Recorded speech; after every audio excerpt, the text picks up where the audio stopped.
इसलिए अब आप बोलेंगे मेरे साथ। मैं ये शपथ लेता हूँ मैं सड़क पर वाहन चलाने से पहले सभी की मदद करने के हमेशा कोशिश करूँ। तो सबसे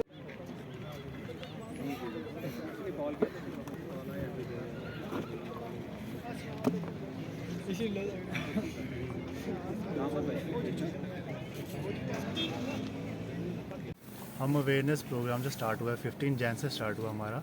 ये पूरा मंथ हमने अवेयरनेस प्रोग्राम चलाएगा। तो इसमें हमने हर डे एक एक्टिविटी तैयार की है, जिससे हर पोर्शन जाते हैं हम ड्राइवर जो किसी भी टाइप का है, जो LMV चलाते हैं, HGV चलाते हैं, कोई भी टाइप की व्हीकल हम चाहते हैं वो अवेयर हों ट्रैफिक रूल्स के बारे में। जो भी हमारे जितने भी हमने ट्रैफिक सिग्नल्स बनाए हैं, रूल सब कुछ फॉलो करो आप। इससे मेन हम चाहते हैं कि हमारे जो एक्सीडेंट्स हो वो प्रिवेंट हो। लोग अवेयर होते हैं लेकिन वो फॉलो नहीं करते हैं। अब 2-3 जितने भी हम लोग स्टार्ट करेंगे, हम बहुत दूसरों को देख के हम सीखते हैं कि अच्छा ये अवेयरनेस चल रही है तो लोग कुछ ज़रूर इसमें सीख रहे हैं हम। तो ये एक ही मैसेज है, क्योंकि हमारा जो रामबन डिस्ट्रिक्ट है ये घिली डिस्ट्रिक्ट है। यहाँ पे हमें बहुत ही एक केयरफुली और बहुत ही पेशेंस से गाड़ी चलानी होती है। थोड़ा भी जो मार्जिन ऑफ एरर से जो है आप देखते हैं एक्सीडेंट्स होते हैं। तो पर्पज़ हमारा यही है कि हमें ज़ीरो एक्सीडेंट्स यहाँ पे इंश्योर करने हैं। ज़ीरो एक्सीडेंट फ्री रामबन चाहिए, क्योंकि आज तक हमने यही देखा है कि एक्सीडेंट होता है और वीडियोस वायरल होते हैं। बहुत बुरा लगता है जब कोई एक्सीडेंट होता है, जान जाती है, वीडियोस देखते हैं, बहुत दुख होता है।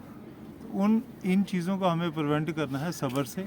रोड सेफ्टी की सारे रूल्स फॉलो करने हैं। आपने सीट बेल्ट तो पहननी ही पहननी है और आपने हेलमेट तो पहननी ही पहननी है। ये नहीं कि मेरा कहना है। रोड सेफ्टी का जो नेशनल रोड सेफ्टी पहले वीक होता था, अब ये नेशनल रोड सेफ्टी मंथ है। मंथ का मतलब पूरा 1 महीना, और पूरे 1 महीने के बाद उस चीज़ को पूरे उम्र भर में उस चीज़ को कैरी करना है। ये ना हो कि 14 फरवरी को आप बेल्ट पहने और 15 फरवरी को आप सीट बेल्ट पहनना छोड़ दें कि सड़क सुरक्षा हो गई ख़त्म। It is not a formality. ये सिर्फ ये है कि हमने अपनी लाइफ्स को बचाना है, क्योंकि आपकी लाइफ बहुत इंपॉर्टेंट है आपकी फैमिलीज़ के लिए। आप इस चीज़ को सोचें, और जब भी आप वाहन चलाते हैं रोड पे तो उस सेंसिटिविटी के साथ चलाएं वाहन। जैसे एक जहाज़ चलाने के लिए पायलट पहले अपने आप को प्रिपेयर करता है, वैसे ही आपने उस सीरियसनेस से ये चलानी है। हमें अच्छा नहीं लगता किसी को चलान करें विदाउट सीट बेल्ट। हम चाहते हैं लोगों में एक बिहेवियरल चेंजेस आएँ, जिससे वो सड़क सुरक्षा को इंश्योर करें, क्योंकि सड़क सुरक्षा मेरी, आपकी, हम सभी की एक नैतिक जिम्मेवारी है। ये वे ऑफ लाइफ है। वे ऑफ लाइफ, जैसे हम सुबह उठते हैं अपने नित्य दिन के काम करते हैं, वही it is a way of life. Way of life मतलब ज़िंदगी जीने की एक चीज़ है। जैसे हम ड्रेसअप होते हैं वैसे ही रोड सेफ्टी भी है। तो सब्र आपका यहीं से शुरू होगा। तो मेरी यही रिक्वेस्ट है सारे जो मेरे डिस्ट्रिक्ट रामबन के, हालांकि यहाँ बहुत अच्छे लोग हैं, बहुत सब्र है लोगों में, बट ये चीज़ मैं ऐड करना चाहता हूँ। आप रोड सेफ्टी इंश्योर करें। तो मेरी तरफ से तो एक हाथ जोड़ के आपसे रिक्वेस्ट है, अपनी लाइफ भी बचाएं और लोगों की लाइफ भी बचाएं। सड़क सुरक्षा जीवन रक्षा। Thank you very much. Perfect. Thank you so much. Thank you sir.